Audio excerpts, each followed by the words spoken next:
when she found out I was pregnant, she didn't even know I was having sex. Yes, I'm like I said, like, wait, you lost your virginity? She was like, what? I'm like, girl. You don't. I swear, I was just like, I ain't know you was busting it open.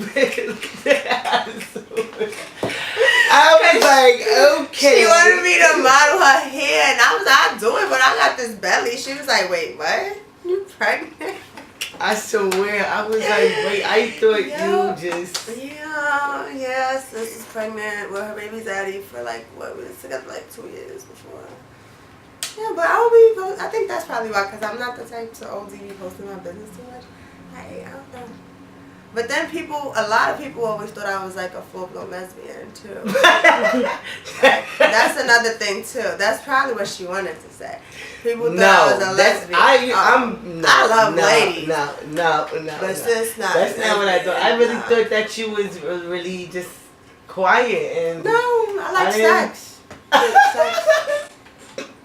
I didn't think that. I just thought that you like to read your books at night and I do that watch too. TV every night and not Elaine, but you know. She thought I was corny. No, just she thought I was a sex square. is at the back of your mind, you know. It's actually the front. It's over. Everybody, this is Jasmine Taylor, and you are tuned into Jasmine's Got the Juice, and I am here live with.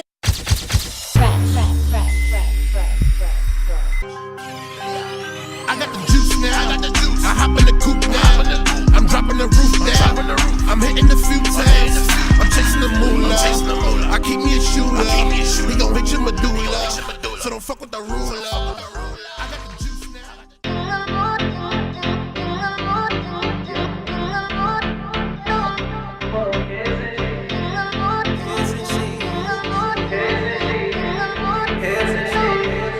Isn't she lovely? Isn't she wonderful? What steps did you take to say, okay, I want to open up my own shop? How long have you been in the hair business? Been about 5 years with your big head, right? Right, I have a huge head, but y'all know that. Like, I say that all the time. Y'all see my son. But I've been in the hair game for like going on 5 years now. Mm-hmm. And honestly, fell into my lap, and I just fell in love with it. So it wasn't like, I'm not gonna lie, it wasn't like, oh, I grew up, and I just had hopes and dreams on doing hair. Right, because we were saying earlier, I was saying you all girly now. Yes. Because what I knew you before the hair and stuff, because I knew of you, I think, from being a part of, what group was that? NLS? Yeah, from NLS. It was never really girly. So now, how is it transitioning from being like an ultimate tomboy to now having to be a brand and present yourself as more girly? And that's where it happened. Like I said, fell into my lap. So all I was just thinking about was, just getting into it. I fell in love with it and things like that. But I started noticing that, like, me being me, it's sad to say that it just don't pull people as much, like, because they want to see you dressed up, they want to see you in everything you're selling, and it's like, but that's not me. Just because I'm selling it, it's like that's for you. So I just started. Sound water to a well. Exactly. Right? You said that it just fell in your lap. Because I don't know how comfortable you feel. I do know that you went away for some whatever. I don't know, school. Who knows? I don't care. You went away, and the next thing I know, you came out. I'm doing hair. Was something in there an inspiration as a hair? Yeah, so I did go to jail. Okay. And while I was in jail, they had offered me a program to come home early. And the program was cosmetology. So I wound up going to cosmetology school, and I got my license. But when I came home, it was the side eyes, because, you had the Rikers Island stamp on the side. Okay. So my pride. No, I want you to talk about it, because this can be inspiration. So I want you to talk about it. All right, so you out living the lavish life, whatever. You went to jail.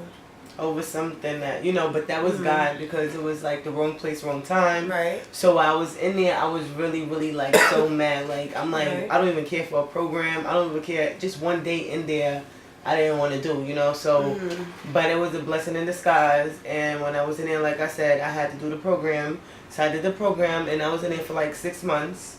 And when I came home, that's when like I said, I had my license.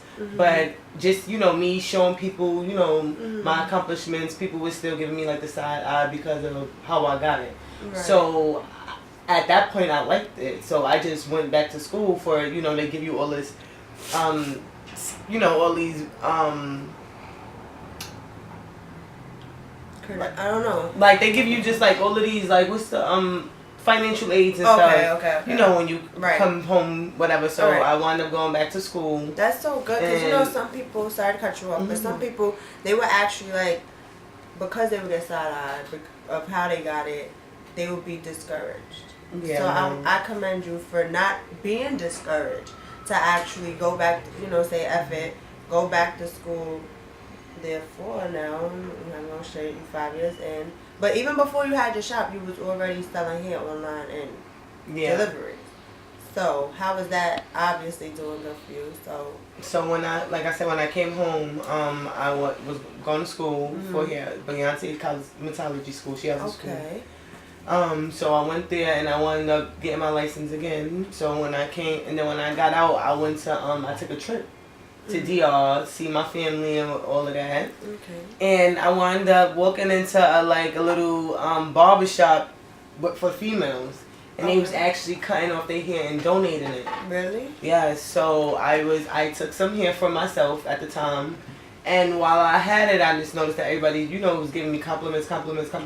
So that's how it turned into a business. I started, getting the hair, selling it, and then I started as a package deal, like doing the hair, selling the hair. So when you was in DR, the women were cutting their hair off. You took their hair and you started making your own wigs and stuff for it? Yeah. So I was just buying it, by the pound. Right. And I would just sew it onto a weft with the sewing machine. Right. And then either sell the bundle or make it turn into a wig. And I was doing that from home. And a lot of people, heard about me, word of mouth. And that just put me into a shop. And how I got the shop is another blessing in disguise. I actually was going to my old beauty salon where I usually get my washing sets, and I went over there to tell her, like, listen, I got my license, hope maybe she could hook me up with a job, homegirl, going here since I was 5. Right. And the first day I went in, Shorty was evicted. Oh, wow. Shorty, she had the whole thing on, so she was like, oh, I'm leaving, I know you love hair, so take everything in the shop. You can have it. Just pay my cab home. Wow. And that's everything in the shop right now.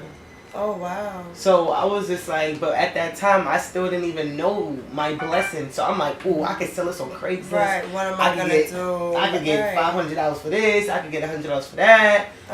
So basically, that's what I was going to do. And as nobody was buying.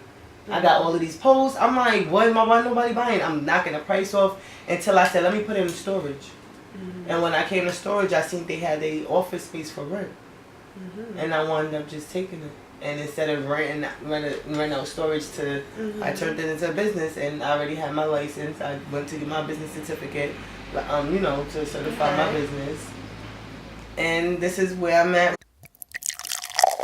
How do you juggle being a businesswoman, tackling all those obstacles you had to come through? It's in our nature, of course. A mom is like in our nature. I mean, I know that because I'm a mama, but it's about you. It's in our nature, so it's just like, it's easy. Like, just be a mother first, and then get to the hustle after, So it's really not. I got a good support system. That's basically what it is. That's what it is too. People I got a good baby daddy. Right. People always say, "Oh, you make it look so easy."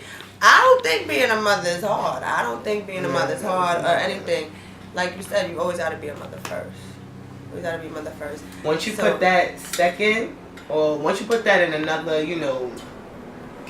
you just put that back behind anything, that's when you just fuck up. Yeah, because you're going to be a chicken with the heads cut off, like, oh my God, is my baby okay? And once you're good, then everything else falls in place.